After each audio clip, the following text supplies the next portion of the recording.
Welcome. Welcome. Yo, what the fuck is up with these claps? It seems like it's really loud. Hold on, let me turn this shit down, bro. Wow. Let's do the claps again. It seems really. Hold on, let's get this down just a little bit.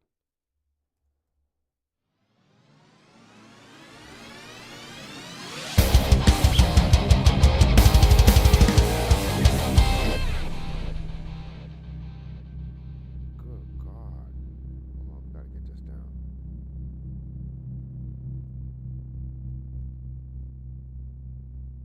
We gotta get that down. All right, let's try that again.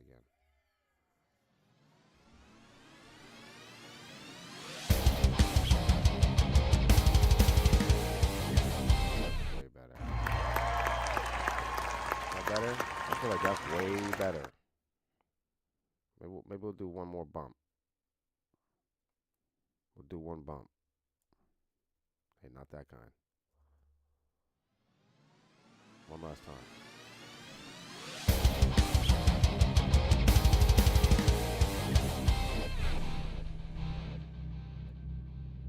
I think that's it. I think that was the one.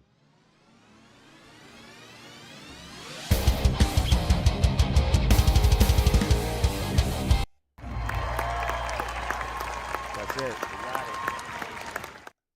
What up, you guys? Good morning. I'm doing well today. How are you? Hey, thanks, guys, for tuning in. So I'm gonna jump right into it. Mic up a little bit. Got you. Got you. See, this is why I got you guys, man. Hell yeah. Thank you so much. Pat, welcome. Pat's in the building. How you doing? I'm gonna turn up my microphone because Chad told me to. See, I knew I could count on y'all. Today I'm gonna do what I'm gonna do is testing. All right, how about that? See, the problem is, Chad, is sometimes when I get excited, I start to get to yelling and all that.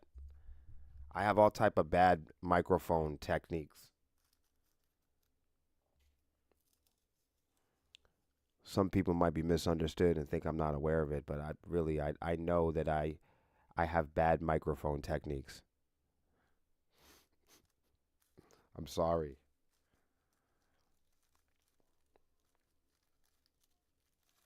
I also got a roll of weed down here, so you guys know what time it is. If you could share the feed, you could share it up. You could join like live streaming groups or podcasting groups or Facebook live groups, and then you could share this. Um, you could share this feed there. Every time you tune in, you'll be able to share with me. Yep, you need someone manning the board. I do. Usually it's Metaverse Melissa. Yep. But I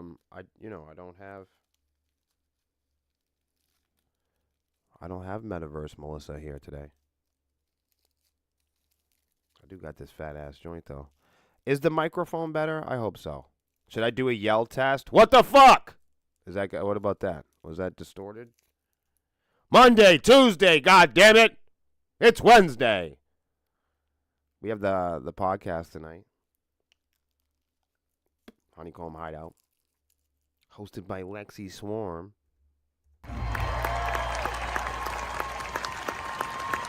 Thank you so much, Chad. Thank you.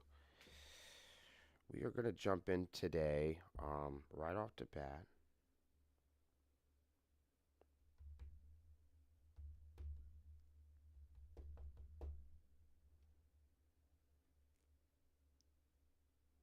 Um, so sometimes we have to just take a little bit of a step back. Um, I like to go back and review and read articles and stories um, from the earlier parts of the year. You know, I'm going to tell you why. Information and news is beamed at us at such a fast rate. A lot of times we don't get We don't get enough opportunity to marinate. We don't get enough opportunity to process all of the information. You know, just think about it in terms of how long it probably took early civilizations to figure out reading and writing. You know, it's just something we take for granted. Maybe we all don't, but I know I certainly do. I'm guilty of it. Um, if you didn't notice how important electricity was, you might think that it was a birthright. You know, you might think that electricity is just in your life. The point I'm trying to make here is that we forget sometimes that we drive over bridges every day, and many of us don't have anything to do with their construction. We have no knowledge um, of their architecture. We have no investment in anybody else getting over that bridge but ourselves. And that's just like the information on the internet. You know, it's coming at us at such a rate, in such an abundance, that it's hard to keep track and organize all the different articles and reels and news and all the breaking news that's flying at your face every second of the day, with all the emerging technology and every twist and turn of every industry, market, medium. It's just hard to bookmark ideas, even when they're great. So we talk a lot about the music industry, and we make predictions on the Sepsis page a lot, myself and Melissa.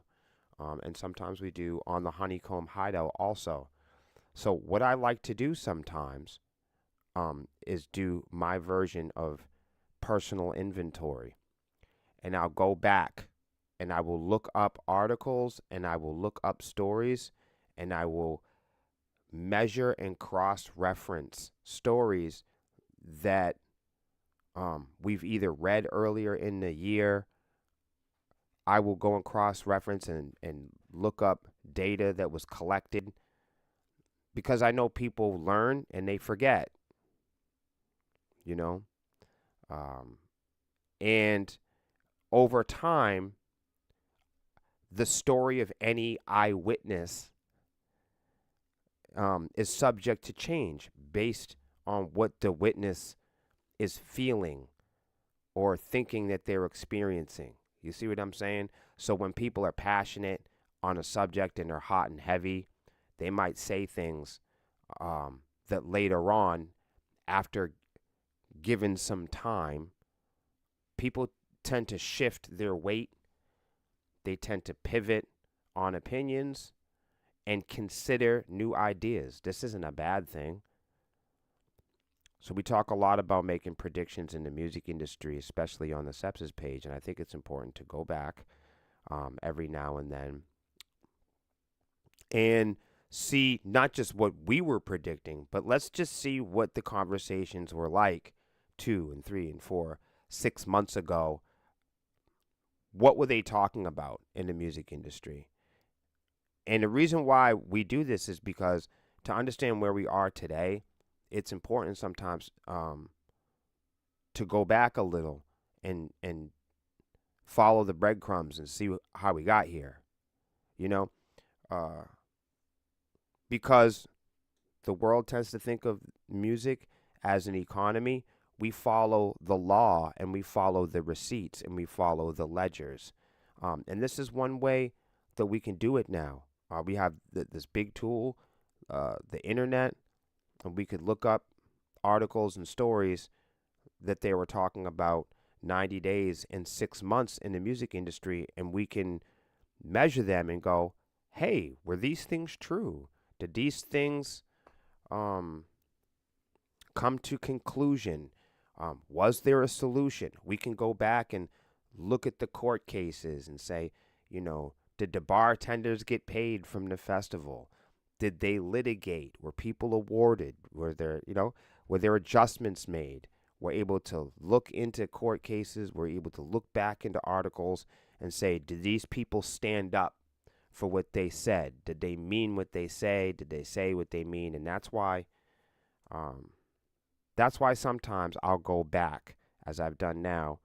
Um, this article's from February 8th of 2024, and they are talking about 9 music trends to see in 2024. And now, now that it's getting closer, we've got at least 60 days between this article being published, and many things have happened in the music industry, even in 60 days.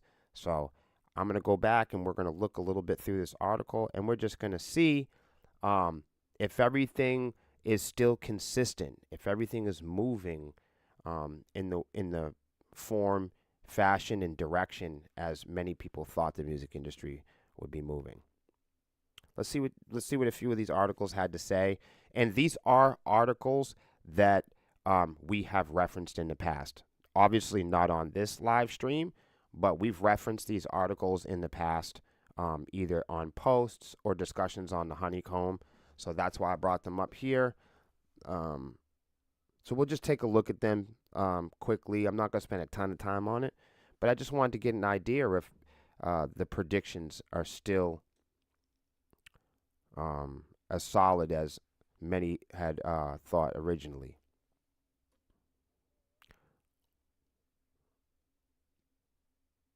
Okay. Cool.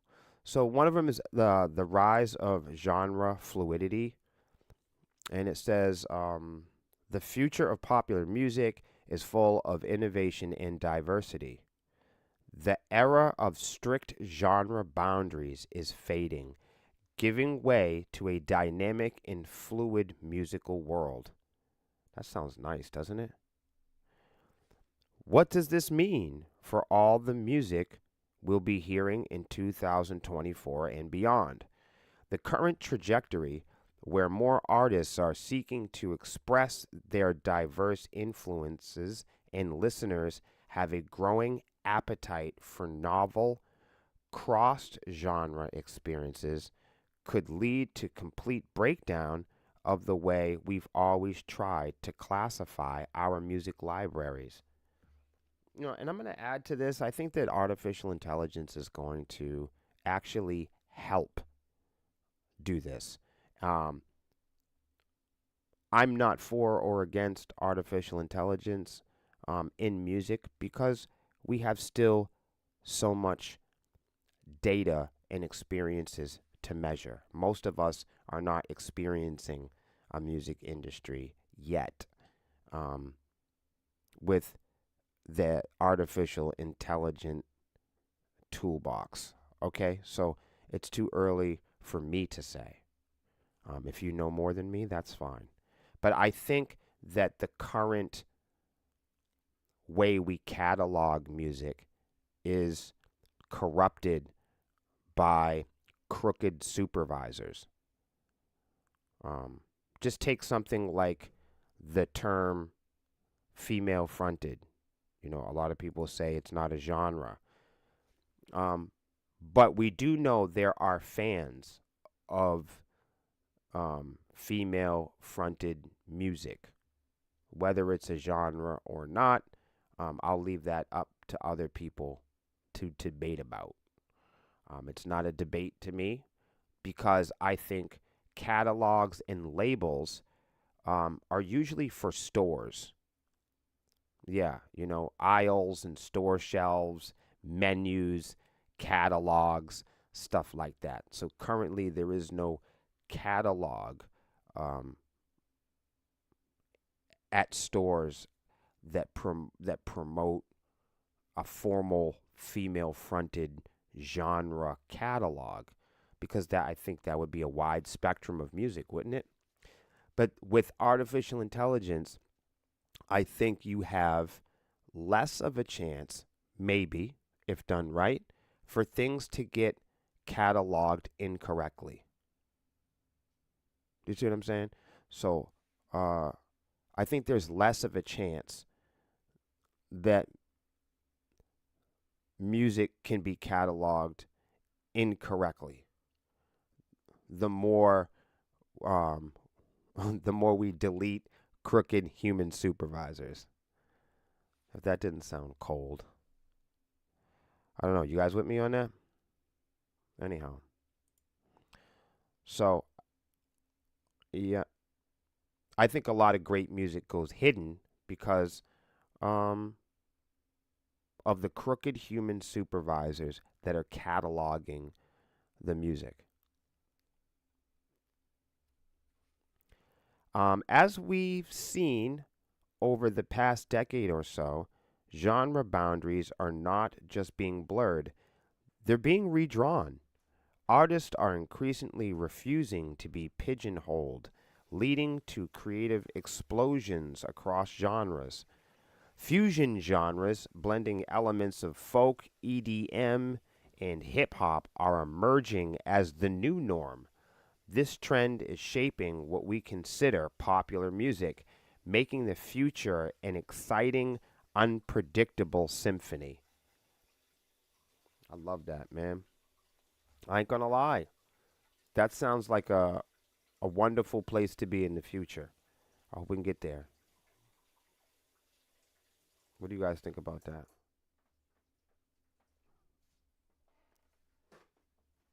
That's only one thing. Look at that.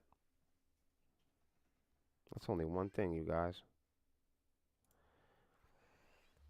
Here's next, a renaissance of physical music formats, vinyl and cassettes.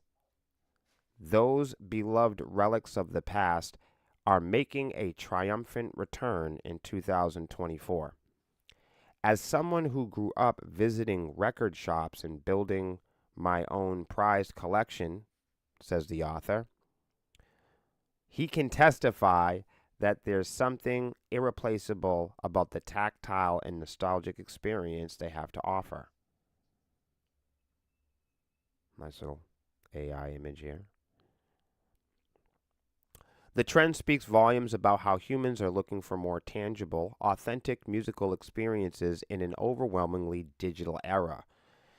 It's like we are all seeking a deeper connection with our music, a yearning for the days of album art and liner notes.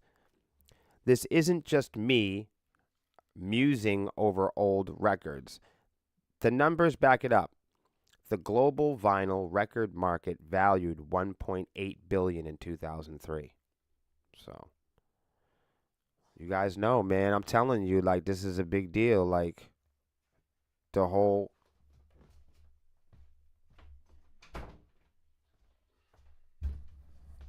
it's important for y'all to understand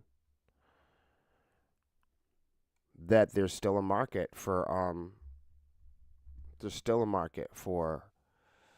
uh, even cassettes. I know it sounds crazy, but there is a market for CDs and vinyl, um, especially vinyl. I wonder where everybody puts all this vinyl. Put a one in the chat if you still own vinyl. The ethical debate surrounding AI in music creation is complex. On one side, there's the argument that AI challenges creativity, posing the question, can true artistic expression arise from algorithms and machine learning? On the flip side, proponents of AI in music see it as a tool that enhances creativity, opening up a new possibility and allowing artists to explore uncharted sonic territories. They argue that AI doesn't replace human creativity, but rather augments it, serving as a collaborator rather than a replacement. Regardless of where you stand on this debate, one thing is clear: AI in music is here to stay as part of the industry's future. AI powered plugins demonstrate how technology can be a boon for musicians, streamlining workflows without compromising artistic integrity. I've never heard of this word, boon. These tools can analyze and suggest chord progressions, assist in mixing and mastering, and even help in sound design, making the technical aspects of music production more efficient. Now, I can tell you from personal experience, I don't want that.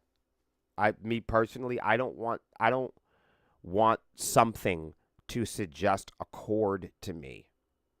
That's part of my journey myself personally as a musician. It's part of my journey um to explore the instrument. It's part of my journey to explore my ability at the same time. I like to take a snapshot of my expression and ability, in the same scene. I don't like what I'm saying is me personally, I don't want to leverage artificial intelligence to be to do my my explorative musical features. I'm hoping to not ever have to utilize artificial intelligence in the form of exploration. I want to be able to navigate and explore the instrument and discover in a natural way, um, at the same time harnessing the best of my authentic ability. I think that's what will be important for me. I don't want there to be an unbalance there. I think that's why for me, AI powered um, exploration tools aren't very attractive to me. I wouldn't want AI to suggest me 17 different melodies. I wouldn't appreciate it. I wouldn't feel good about it. I don't that's not it doesn't feel good emotionally to me. I'm AI is still a machine. I'm an emotional animal. I'm an emotional creature. Um I can't have somebody suggest me my emotion. It doesn't feel right to me. That's just my opinion after the fact. Huh. They can even teach you about more complex techniques in audio engineering before empowering you with the tools to do the work yourself. I you know, I like the idea of revealing tools that you can use yourself. I do. That's a tough subject, isn't it? This efficiency enables artists to focus more on the creative part of their work, um, fostering an environment where technology supports rather than overtakes the creative process. The bottom line is AI's role in music production and promotion is expanded rapidly, and as we move towards the future, it will only become more useful and accessible to artists and producers. I mean, that's the truth, whether you like that or not. Spotify DJ. Scott says machines are not meant to create. Creating is for human. It comes from the inside. Man, I'm not gonna argue with that. I can't. When you say that, I can't. There's nothing natural that flows through me that says I want to debate that. Machines are not meant to create. Creating is for humans. Yeah. Um. I still.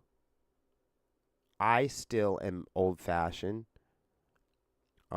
And in that sense, I think that machines are still manufactured by people. So because they're manufactured, I think machines are manufactured to assist humans. I know it's advertised that way. Many machines are helpful for humanity, but I think that machines are only helpful for humanity if they're helping humanity. Um, We don't have machines yet,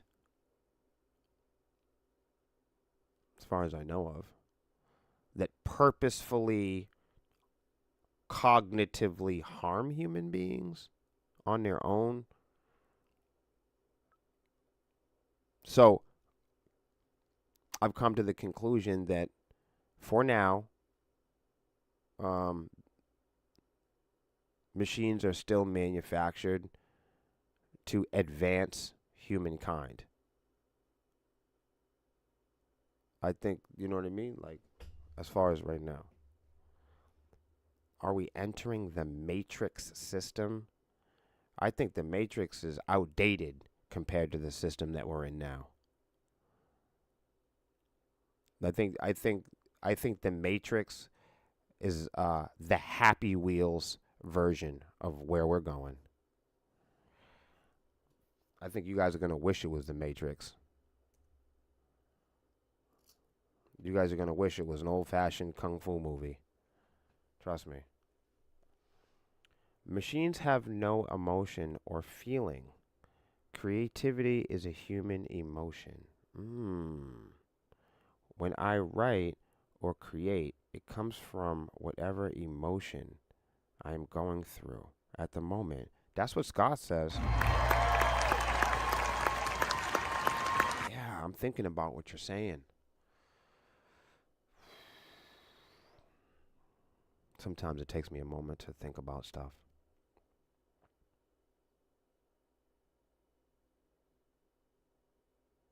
You know what?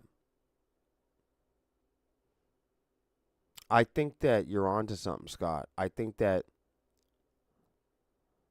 you make a good point because when people write to win, when people write music as a competition, when people write music to satisfy the algorithm, when people write or make art for the sole purpose of views or viral attention, you're right.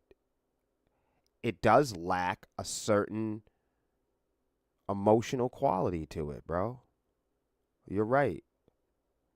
You make a very strong point. I think what you really hit on there is the best music, some of the best creations, the nucleus of some of the best creative work in the world comes from emotion. I really never thought of it like that. That's how much that's how much our humanity and our natural birthright and spirit invokes value into music. That is amazing. I really never thought about it like that. Thanks, man. Hans says soon you'll be putting AI technology into our skin or something. Whatever. I mean, people have done. I mean, Hans, let me put it to you this way, bro. There's already pacemakers in machines already in people's bodies. Um there's already artificial products already inside of people, Hans. That's not new. People have, prosthesis. They have robotic eyes. That's been going on for a long time. I mean, um, machines and devices that help your heart beat and help your lungs breathe and stuff like that. That's been around for a long time, brother. So, and as far as people being all nervous about AI in that sense, I mean, I'm not rooting for it or against it. I'm just saying, come on, man. We've got guns and crack cocaine. I mean, as of right now, the robots aren't a problem. We've got people. I just as of right now, you know what I mean. You know, that's kind of why we're here talking about this stuff. I mean, we know what the problem is right now. I mean, I'm not worried about AI going into my skin. Not when we already have like drugs and alcohol and stuff like that. People put drugs in their body and nobody bats an eye. So, so I'm not. I'm not. People are scared of putting AI in their body. No, I mean, why aren't they scared of? You know, I don't know, heroin. So I don't. I don't give a shit about that. You know, people had acid rain and fluoride. We had prohibition. People fought to drink booze, man. What do you mean? I don't think it's so crazy that people are addicted to their phones. People are addicted to booze. People are addicted to video games. People are addicted to sex. People are addicted to whatever. They'll be addicted to AI. You know what I mean? People are addicted to plastic surgery. People are addicted to religion. People are addicted to music. People are addicted. I mean, so, you know, if people didn't put AI under their skin, they just put penises in their face. It doesn't matter to do one thing or another. It doesn't matter. People are going to find whatever they're doing. They're going to do it. You know, I've been saying that the whole time. I don't think it's just like the internet. Everyone was worried that we were all going to become hackers and supervillains when we really kind of just look at cat pictures and politicians. Like what we thought people are going to do with the internet, they don't do. What we thought people are going to do with libraries and books, they don't do. There was a time in history where leaders and rulers were terrified that the common man would get books. There was a time when they feared, oh no, black people and poor people and all these folks that we don't want to have an education are going to get books. People were terrified and paranoid. Oh my God, don't let the peasants get the books. They're going to grow up and learn all the tricks. But they didn't. With all the books in the world, people are still stupid. Same thing with the internet. People are like, oh my God, don't let everybody have the internet. It's the World Wide Web. You ain't seen the World Wide Web since the 80s. There is no such thing as a worldwide anything. We can't agree on anything. There ain't no worldwide nothing. You can't get on the internet right now and talk to somebody in your preferred country. You can't look up a country somewhere and go into a chat room with anybody. You can't. There's no World Wide Web. There's no world where you can communicate and learn things from people. And much the same here. So there you have it. You know, I don't think people are going to do I don't think the regular people are going to do anything with AI. Do you know what I think we're doing with AI? I think we're typing into it, teaching it, and entering data into it, and we're making funny pictures. Human beings at the consumer level that can't make music, they play with it and type data into it. People who can't do things are teaching AI a whole bunch of stuff. People who can't do things are teaching AI what people can't do. People are teaching AI what people that can't do things can't do. People that do things because they want to do them. There's not everybody out there is hoping to not do things. Not everyone out there is hoping that they can buy a product so they can do less living. You feel me? Not all of us are hoping to not brush our teeth. I'm not hoping for somebody to have sex for me. I'm not hoping for somebody to listen to my music for me.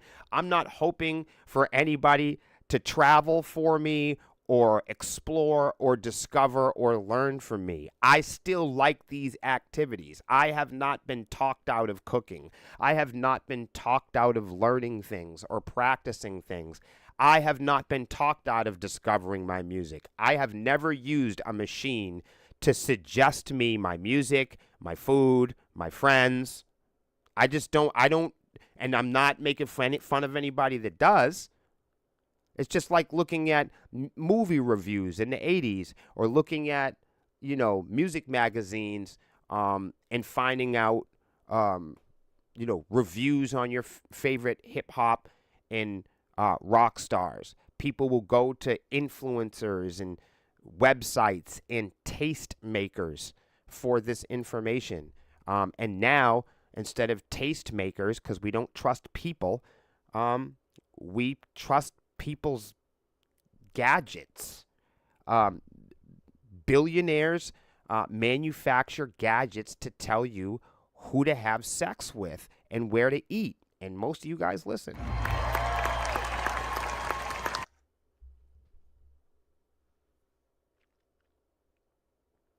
But I don't think people are going to do anything diabolical with I think people are going to have sex with it.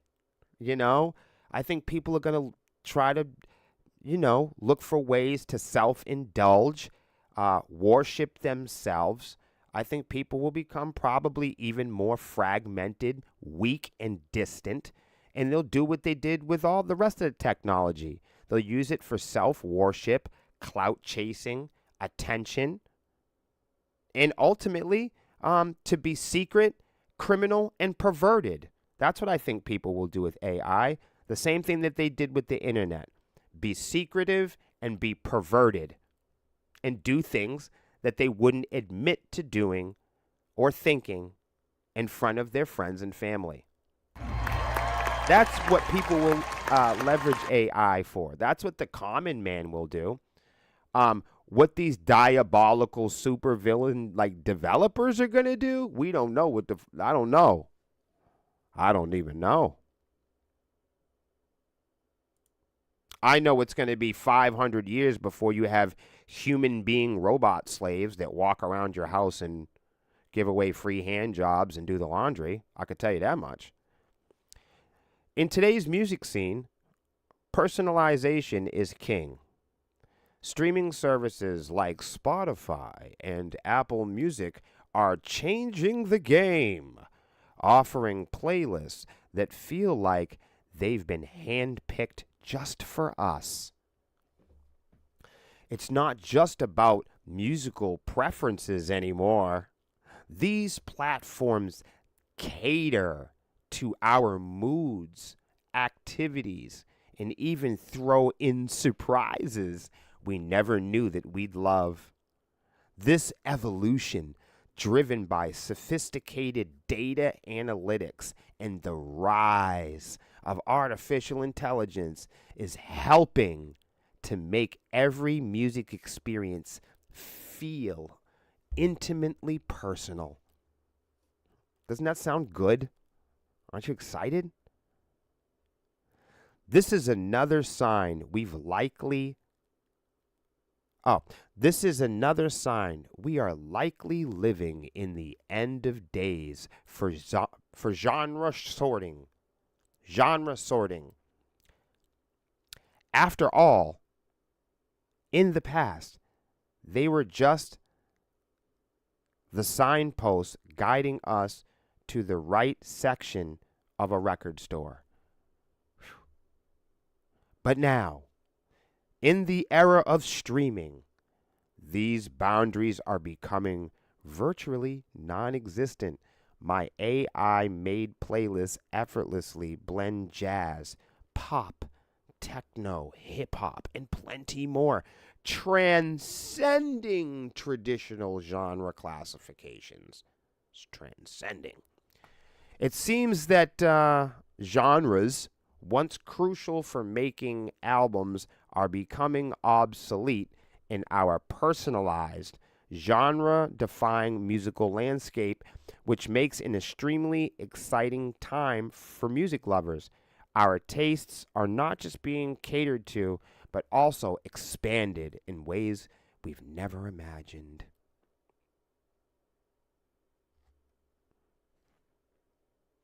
Yeah. Yeah. Whatever you guys do not tell Geo about that. If you cultivate a certain environment, you don't even need AI to influence people. If you can't put it in them, then putting it around them will suffice. Thank you, Mr. Cricket. They'll be doing some weird stuff with AI. I'm going to tell you what people are going to do with AI. They are going to ignore people, and they are going to look towards machines to people please them. Literally, I think the weakest people in the world will become friends with AI, and they will date AI, and they will, instead of making connections with human beings, I think many people will do the same thing they do with the internet. They will isolate, internalize, self-absorb.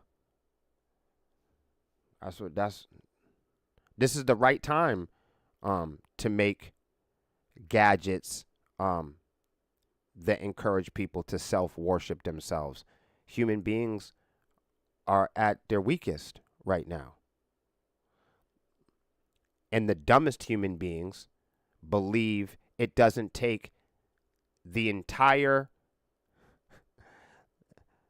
dumbest human beings haven't realized it has taken humanity, the entirety of humanity, to not only manufacture a pencil, but to keep it on store shelves. It takes the entire human population to manufacture a single pencil and keep it on store shelves. Our species hasn't figured that out yet.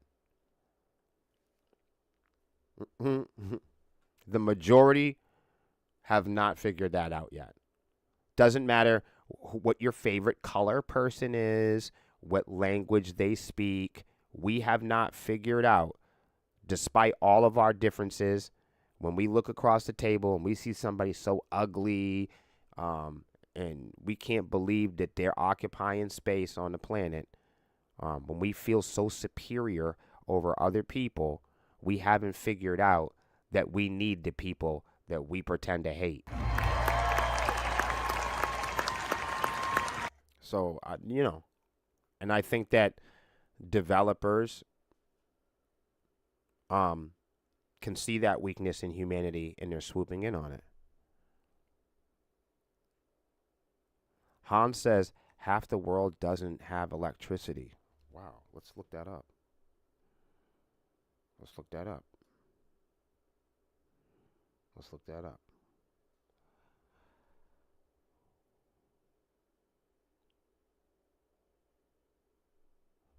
How do I even voice that? How do you ask that, How many countries are there without electricity?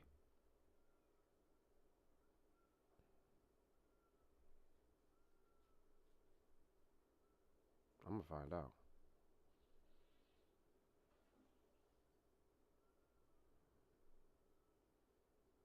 Don't you want to know that? I do.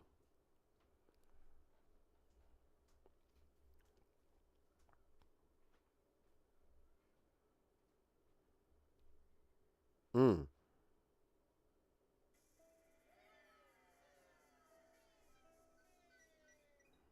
Wow. Let's check this out. Well, I could tell you right now, this is going to be a whole. Oh my goodness. This is going to be a whole fucking. This is going to be a whole discussion in itself. I can't even get into this right now. That's how fucking big this is. This is going to bring up a whole big problem with me on this live broadcast. We can't even do it. But I'm going to let you know this much. Wow. There's still 15 countries where more than 80% of the population have no access to electricity in their home. All of these countries are in Africa.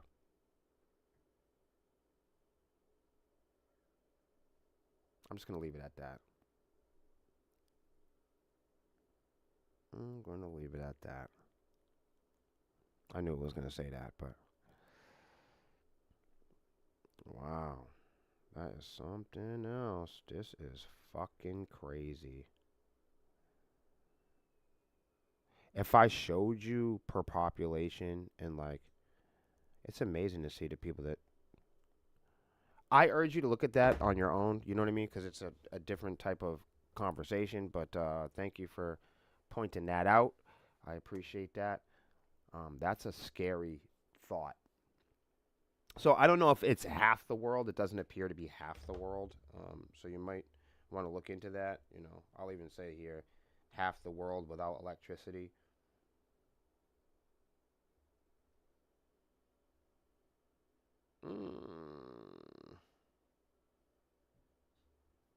70 million people. That's still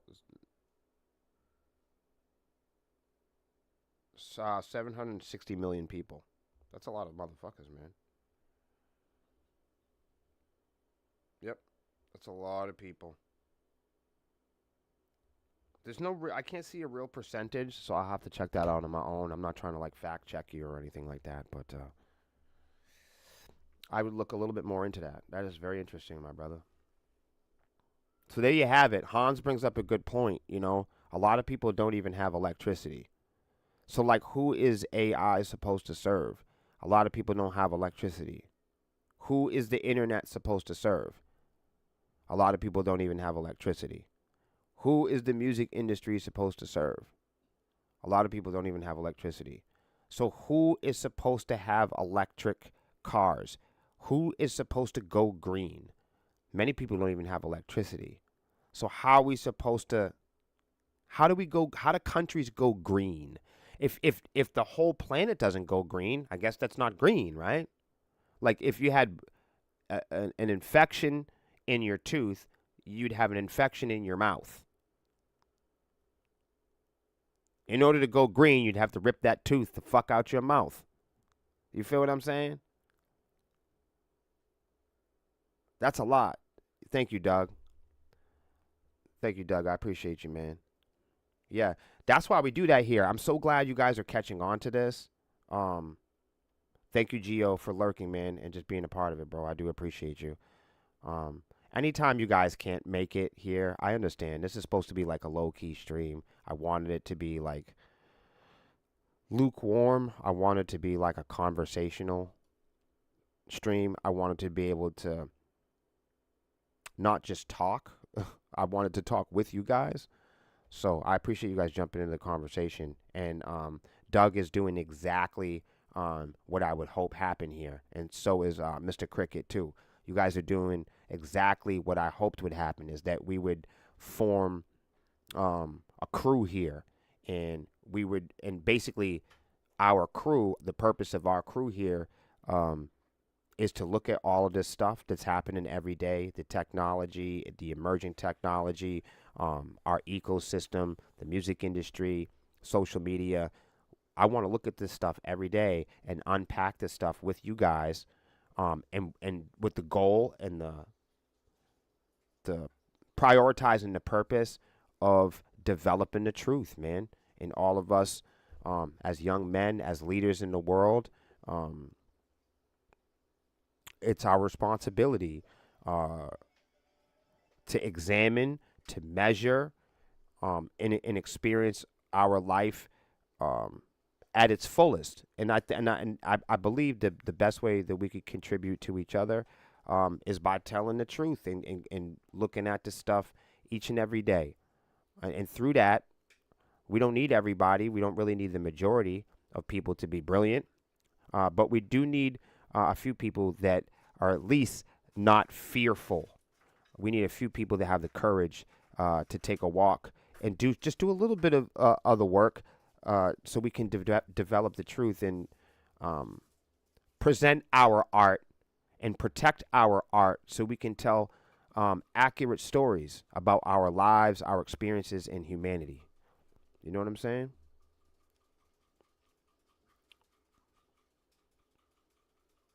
I'm about to smoke this joint. I ain't even smoked it. Hold on, let me get this coffee real quick. We're gonna dig in.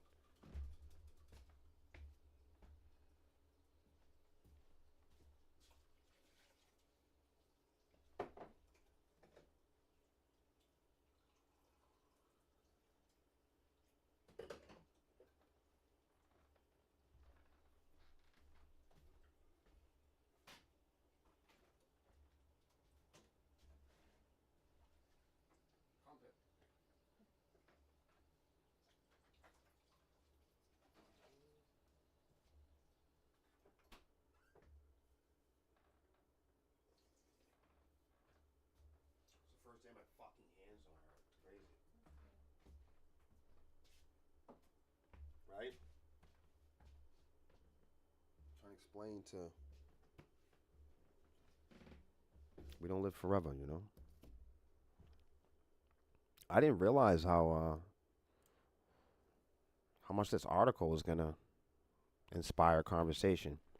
Advancements in live performance technology. I'm on the fence about this, but let's go. Live performances are becoming more immersive than ever, especially with advancements in augmented reality and virtual reality technology. And like some of you guys may not be into this or onto this or up for this, but it's true. It has been amazing for the people that love it. I mean, the who's that big artist, the pop artist that everybody, oh, the Doja Cat experience. Everybody loved that VR um, performance from her. So we may not be there yet, like in rock and roll or metal or whatever,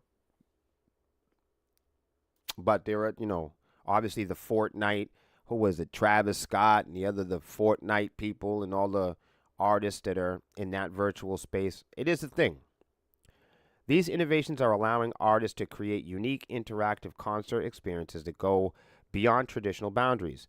This shift is driven by new technological advancements and a growing demand for novel, engaging live experiences. An excellent example of this innovation is the new Sphere venue in Las Vegas. Have you guys seen this? The Sphere? You guys got to look at this venue, man.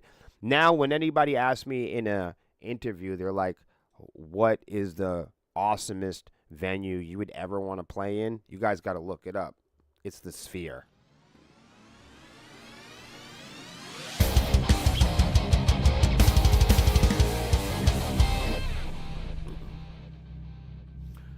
Yeah, this shit is crazy. As the world's largest spherical structure, this venue offers an unparalleled concert experience. Its use of immaculate audio-visual technology creates a completely immersive environment for the audience and its performers. The Sphere's designs integrates seamless audio and high-resolution visuals, allowing for an intimate connection between the artist and the audience in a way that transforms the traditional concert experience. This venue represents a significant leap in live performance technology, offering a glimpse into the future of live experiences. You guys gotta go check it out for yourself. It is pretty cool. I mean, I've never been there. I've been to Las Vegas, but they didn't have the fucking Sphere. If next time I go to Vegas, I'm going to the Sphere. You already know. Exploration of 3D audio and spatial sound. As a producer obsessed with interesting sound design, the author has been really excited about the advancements in 3D audio and spatial sound. One of the big music trends in 2024 that we're going to see is this corner of the industry blowing up. It's not just about listening to music anymore, it's experiencing it in a completely new ways. You can put hi-hats on your head. Thanks the THX Spatial Creator plugin from Plugin Alliance, for instance, has been a game changer. For all of you that didn't know, Sepsis, we track all of our music on Studio One, and it does come with a spatial audio suite, technology suite. Have fun with that. Number 7, the boom of the home studio. I feel like this is like an article from 1998, but that's cool. Having worked in a home studio for the past 16 years, the author personally witnessed the home studio evolution and growing significance in the music industry. The home studio boom, partially as we step into 2024, is more than just a trend. It's a reflection of a major shift in how music is created and produced. With advancements in technology making high quality tools more affordable and accessible, musicians learning how to produce music can craft professional grade music right from their homes. This newfound accessibility of music producing tools isn't just empowering artists worldwide, it's also redefining music industry trends, making the art of creating music more personal and intimate than ever.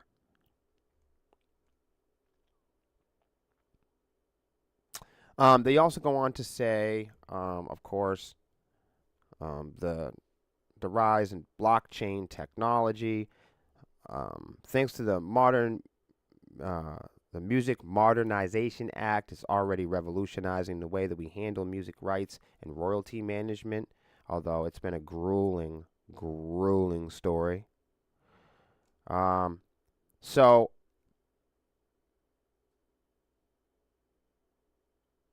I'm just looking through here. This goes to the same.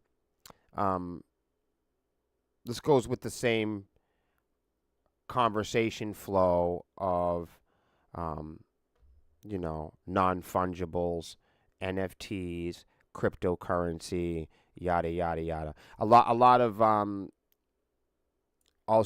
of fan centric sites that are buying music stock are doing this sort of thing. So if you're interested in that, dig in.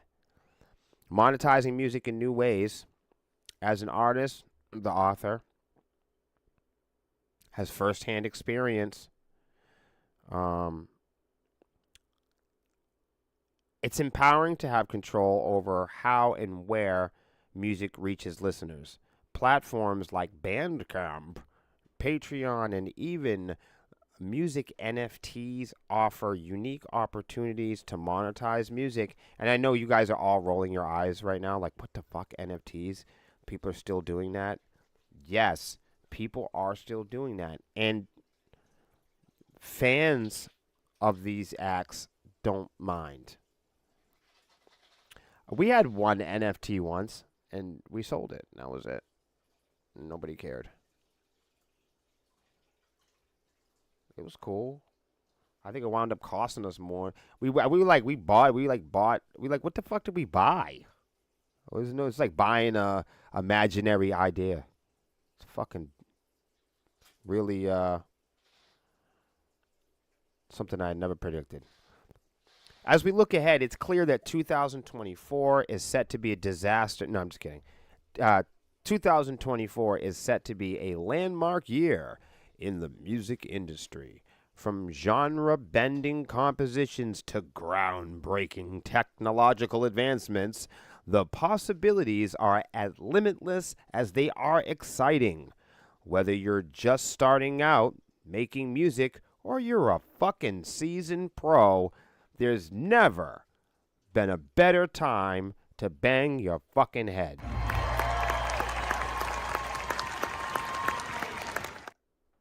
Okay? There you guys have it. Do you guys have anything special to tell me?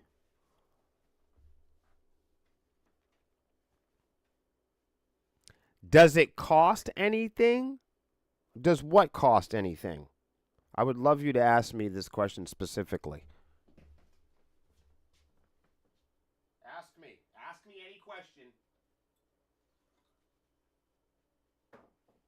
I'm going to get a lighter, and then we'll have a moment of pointless questions for William.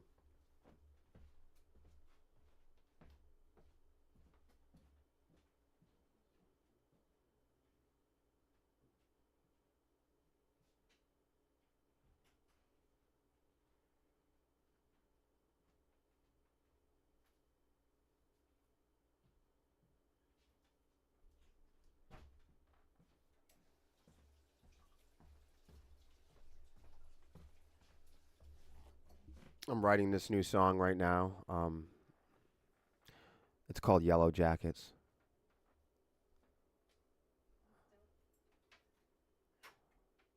Um, and I just need to just keep it simple. In my mind, I've got like I have to play 2 months of extremely complicated mathematical shit that I'm never gonna record, and then eventually it's gonna be like a bar chord, and I'm like, that's it. It's a power fifth. Everything costs, man. Everything costs, brother.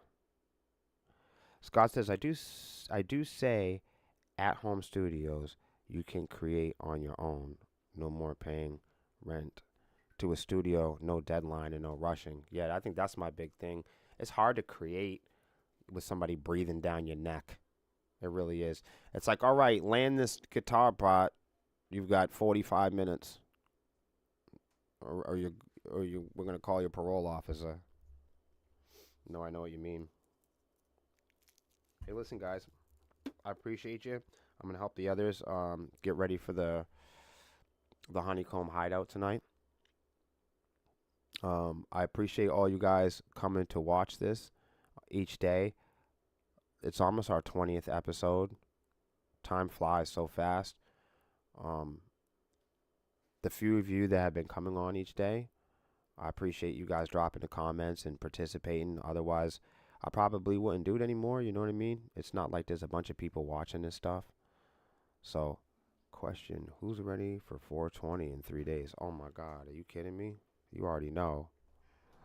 But I don't need 100 people to go live every day. I just need the people that care. So if you guys care to keep learning about this stuff, and it's important, and you guys continue to participate and chat and learn about the music industry with me, then I'm gonna continue to do it.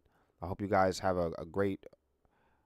Well, I guess it is afternoon now in most places. Have a great lunch and afternoon. Much love and respect to all you guys out there. Keep doing your part, and prioritizing the goal, and hosting conversations that establish the truth.